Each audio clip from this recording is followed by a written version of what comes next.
온 세상이 뭐 알록달록하게 정말 꽃잔치를 하는 것처럼 봄의 절정인 것 같습니다. 그런데 해마다 사실 이렇게 봄꽃이 피었잖아요. 그런데 올해가 더 이 꽃이 예쁘고 또 향기가 좋게 느껴지는 건 이 코로나 팬데믹 가운데도 겨울을 잘 이겨내고 꽃 피울 준비를 한 것을 알기 때문에 그런 것 같습니다. 네, 오늘 여기 줌 미팅에 들어오신 여러분, 우리 인생을 이 꽃처럼 활짝 피울 수 있도록 올해 2021년 신축년 한 해를 소처럼 우직하게 부지런하게 일을 해서 우리 인생에 있어서 다시 올 수 없는 그런 큰 기회, 멋진 기회가 되시기를 바랍니다. 네, 그런데요, 내가 변하지 않으면 달라지는 건 일도 없다는 거죠. 아직도 나는 2020년에 살고 있다는 겁니다. 내가 바뀌어야 되겠죠. 변해야지만 남들이 다 얘기하는 이 위기가 나에게 기회가 될 수 있다는 겁니다. 우리 인간이요, 동물 중에 가장 나약한 동물이라고 합니다. 털도 없죠. 날카로운 이도 없죠. 발톱도 없죠. 그래서 사실은 가장 먼저 지구상에서 멸종했어야 하는데 어떻게 지금 이렇게 우리가 지배할 수 있을까? 온 세상을. 네, 그건 바로 두 가지라고 해요. 지혜가 있었고 환경에 대한 적응력이 있었기 때문이라고 합니다. 우리가 위기가 왔을 때요, 이 생각을 전환하는 지혜, 그리고 적응력으로 기회를 만들어야 한다는 거죠. 전 세상에서 사실 이 탄자니아처럼 동물원이 정말 천혜의 환경을 가지고 있는 데가 있을까요? 그런데 이 탄자니아 동물원이 적자라는 겁니다. 아주 큰 적자가 매해 나고 있어서 어떻게 하면 될까? 이 동물원을 그냥 폐쇄해야 될까? 이런 지경까지 왔는데 어떤 직원 하나가 이 싱킹 디자인이죠. 역발상을 한 겁니다. 이 방대한 지역에 울타리를 치고 동물원들을 관리하다 보니까 이 관리하는 비용이 너무 많이 들어간 거죠. 입장 수입보다도 관리비가 점점점 늘어나니까 결국 적자가 될 수밖에 없었던 건데요. 이거를 거꾸로 울타리를 전부 없애서 이 동물들을 방목하고 이걸 보고 싶은 우리 인간들이 철창을 만들어서 그 안에 들어가자, 이렇게 된 겁니다. 여러분 이거 기억나시죠? 우리 언젠가부터 사파리가 등장해서요, 차에다가 철창을 만들어서 우리가 그 차 안에 타고 그 방대한 그 동물원을 우리가 맹수들도 곁에 가서 막 이 먹이도 줘가면서 막 이렇게 구경했던 거 기억나시죠? 이렇게 되면서 탄자니아 동물원이 흑자가 나기 시작했다고 해요. 바로 이겁니다. 모든 사람들이 위기다라고 생각할 수 있을 때 분명히 이걸 기회로 만드는 사람이 있다는 거죠. 이게 바로 역발상이라는 겁니다. 적응이란 건 생물이 주변 환경에 맞추기 위해서 모양이나 생활 습관이 변하는 현상을 말합니다. 결국 강한 자가 살아남는 게 아니고요, 살아남은 자가 강하다는 거죠.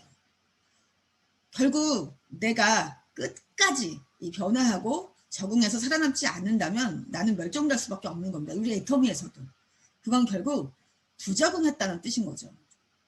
여러분 설국열차 많이 보셨죠? 봉준호 감독이 2013년에 만들어진 영화인데요. 935만 관객을 동원한 정말 저는 좀 명작 중에 하나라고 생각하는데요. 이 기상이변으로 모든 것이 꽁꽁 얼어붙었습니다. 그래서 이 살아남은 사람들이 기차에 타서 어디가 끝인지도 모르고 계속 17년 동안 달리고 있는 것이 이제 설정입니다. 그런데 이 열차는요, 앞쪽으로 갈수록 상류층들이 살고 있어요. 그래서 호화로운 생활을 하고, 그리고 뒤쪽으로 갈수록 이제 최하위 빈민층들이 살고 있는 빈민굴이죠. 보신 분들 기억나시죠? 근데 이게 단백질을 보충하기 위해서 바퀴벌레로 양갱을 만들어서 먹잖아요. 그런데 이 꼬리칸에 있던 젊은 지도자가 절대 권력자가 있는 맨 앞쪽 칸을 향해서 폭동을 일으키는 과정. 이것이 바로 이제 이 영화입니다. 지배 권력과 피지배인들의 생활 대립, 권력 투쟁, 이런 것들을 다룬 영화인데요. 사실 뭐 우리가 지금 살고 있는 그런 세상이죠. 마지막 장면입니다. 이 마지막 장면에 이제 북극곰이 이렇게 보이는데요. 이게 희망인 거죠. 지구 온난화의 최대 피해자인 육식동물이 살아남아 있다는 겁니다. 그런데 더 희망인 것은 그 열차 안에서 폭동이 일어나서 이제 어른들은 전부 다 죽게 돼요. 그런데 열차 밖으로 이 살아남은 요나와 티미를 보여주고 영화가 끝납니다. 근데 이걸 보는 우리 모두가요, 요나와 티미가 이 지구상에서 적응하고 잘 살아남기를 응원하게 됩니다. 그럼 우리도 우리 아이들에게 가장 바라는 것이 무엇일까요? 네, 적응해서 살아남아라 이 세상에서. 네, 이런 거잖아요. 바로 우리가 지금 이렇게 빠르게 변해가는 이 현실을 빨리 파악하고 적응을 해야 된다는 겁니다. 똑같은 사막 여우인데요. 더운 곳에 사는 이 여우는요, 몸집이 작아요. 그리고 귀가 엄청나게 크죠. 네, 그래서 몸에서 열을 많이 내보내야 살 수 있는 겁니다. 또한 추운 곳에 사는 북극 여우를 보시면 몸집이 커요. 귀가 굉장히 작죠. 열을 덜 내보내야 되기 때문이죠. 그래야 살아남기 때문입니다. 위기일 때 어떻게 전략을 세우고 대처했느냐에 따라서 위기가 지나고 난 뒤에 엄청난 차이가 날 거라는 거죠. 이 위기를 기회로 만드는 지혜와 적응, 굉장히 지금 우리에게 필요합니다. 코로나19의 가장 크고 심각한 근본적인 문제점, 일자리가 없어진다는 거죠. 미국 실업자가 2천만 명에 달한다고 합니다. 그러면 코로나가 끝나면, 네, 끝난 후에도 수많은 사람이 일자리가 없겠죠. 다시 돌아갈 수가 없습니다. 조사를 시작한 2000년 이후 최악의 상태라고 합니다. 약 207만 6천 명이다. 지금 실직자 수가 이렇게 지금 나오고 있는데요. 짐 로저스가 쓴 위기의 시대, 돈의 미래라는 책에 보면 앞으로 내 생에 최악의 위기가 올 것이라고 단호히 경고를 하고 있습니다. 그러니까 코로나19로 인한 경기 침체가 이제 시작이라는 거죠.